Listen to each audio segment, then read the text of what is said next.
Hi, this is Dan Schreiber, talking to you today about technical leadership. Today we're going to talk about success.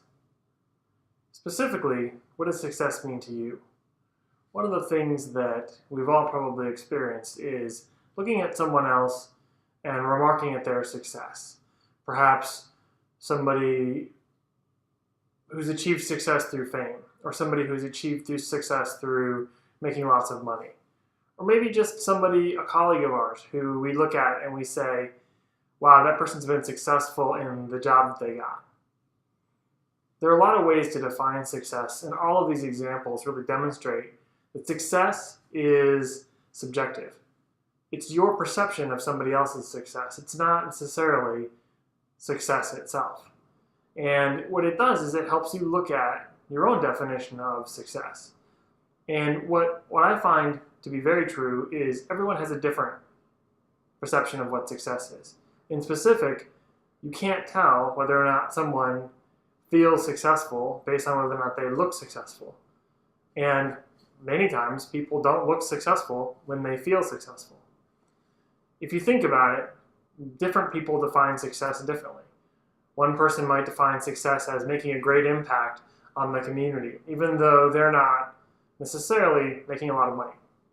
Someone else might define success as gaining notoriety and being able to have a great reputation. Someone else might define success as simply being able to spend more time with their family, their spouse, their children. That person may not evaluate success at all in terms of how much money they make or what type of job they have. These examples really demonstrate that success is all in the eye of the beholder. You can't judge success of someone else by looking at their Facebook page or their LinkedIn page.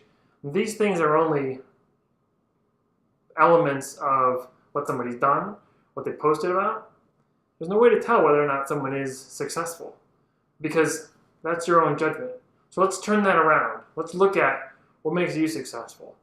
And if you look at other people and you talk about what they've been successful at, you can use that to turn it around and ask yourself, will I be successful if I've made a large sum of money? Will I be successful if I've made a large impact? Will I be successful if I gain a lot of notoriety?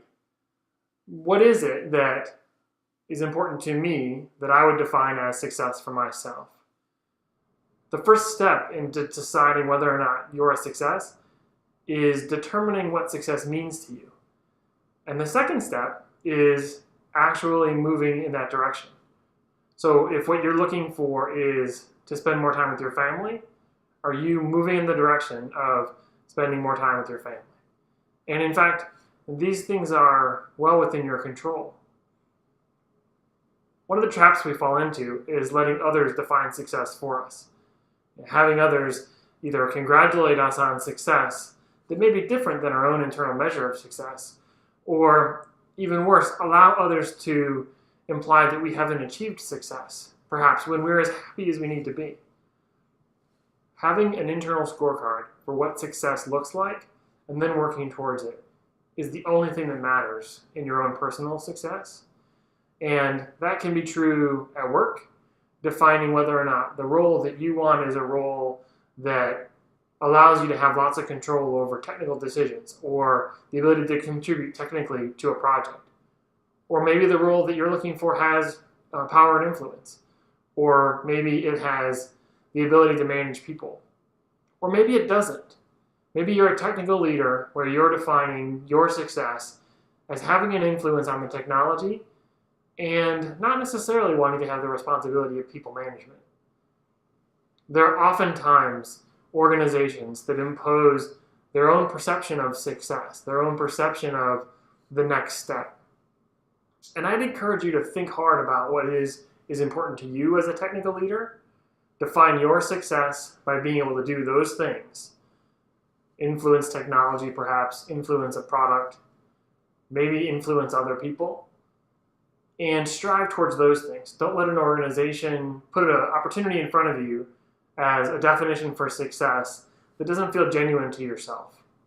If you have an internal definition of what success looks like, you can more easily use that as your measure for whether or not opportunities handed to you are opportunities that really advance you towards your own success, or whether they're opportunities that really move you in a direction of someone else's definition of success, and may leave you still questioning, how do I get to be successful in my own eyes? Define success for yourself, take steps towards that, and then you'll always be successful.